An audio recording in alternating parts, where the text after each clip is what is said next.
UNDP বাংলাদেশের এই office এবং অফিসের বাইরে কিছু লোক ইউএনডিপির যে কার্যক্রমগুলো আছে সেগুলো দালালি করে বিভিন্নভাবে পায়তারা করে, যাদেরকে দিলে ওদের লাভ হবে তাদেরকে দিয়েই গ্যাসগুলো আমদানি করে।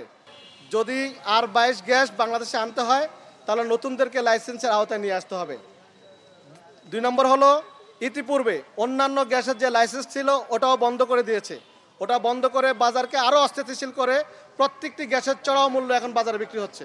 তাই অনতিবিলম্বে ওই গ্যাসের অন্যান্য গ্যাসের যে লাইসেন্স ছিল 22 গ্যাস ছাড়া ওই গ্যাসগুলোর লাইসেন্স বন্ধ না করে আগামী 2 থেকে 3 দিনের মধ্যে যাতে ওই লাইসেন্সগুলো ওপেন করে দেওয়া হয় এবং প্রকৃত যারা সিন্ডিকেটের আক্রান্ত নয় বা যারা সিন্ডিকেটের মধ্যে অন্তর্ভুক্ত নয়, এ ধরনের আমদানিকারক যারা আছে ওদেরকে চিহ্নিত করে ওদেরকে গ্যাস আমদানি করার জন্য অনুমোদন দেওয়ার জন্য আমরা অনুরোধ করছি।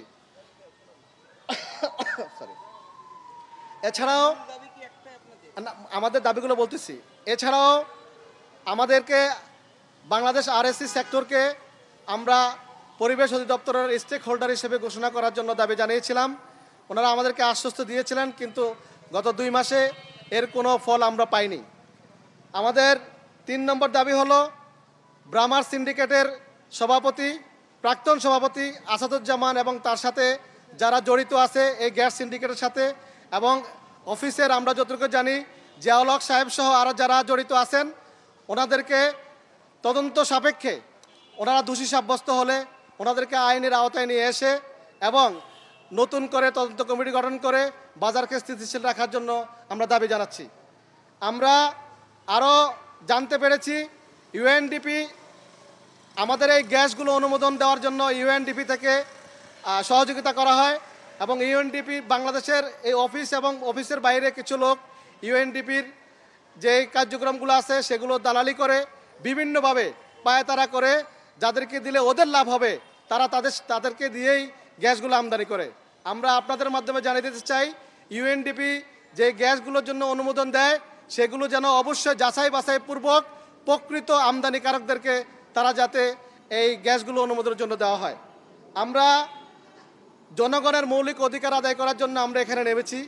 জনগণের মৌলিক অধিকার, কারণ এয়ার কন্ডিশন এখন আর মানুষের বিলাস পণ্য নয়, এটা মানুষের মৌলিক অধিকার। আমাদের প্রত্যেকটি ক্ষেত্রে এয়ার কন্ডিশন জড়িত, আমাদের খাদ্য, আমাদের চিকিৎসা, আমাদের আসবাবপত্র, প্রতিটি ক্ষেত্রেই এয়ার কন্ডিশন এখন আমাদের অঙ্গাঙ্গিভাবে আমাদের সাথে জড়িত। এয়ার কন্ডিশন ছাড়া কোনো মানুষ চলতে পারে না, তাই এয়ার কন্ডিশন একটা মৌলিক অধিকার। আমরা আপনাদের মাধ্যমে বাণিজ্য মন্ত্রণালয় সহ সরকারের ঊর্ধ্বতন কর্মকর্তাদেরকে আমরা অনুরোধ করব যে এই সেক্টরটাকে আমরা মৌলিক অধিকার হিসাবে এবং স্বীকৃতি চাই বাংলাদেশ RSC মালিক শ্রমিক কল্যাণ অ্যাসোসিয়েশন। এই জন্য আজকে আন্দোলন আমরা এখানে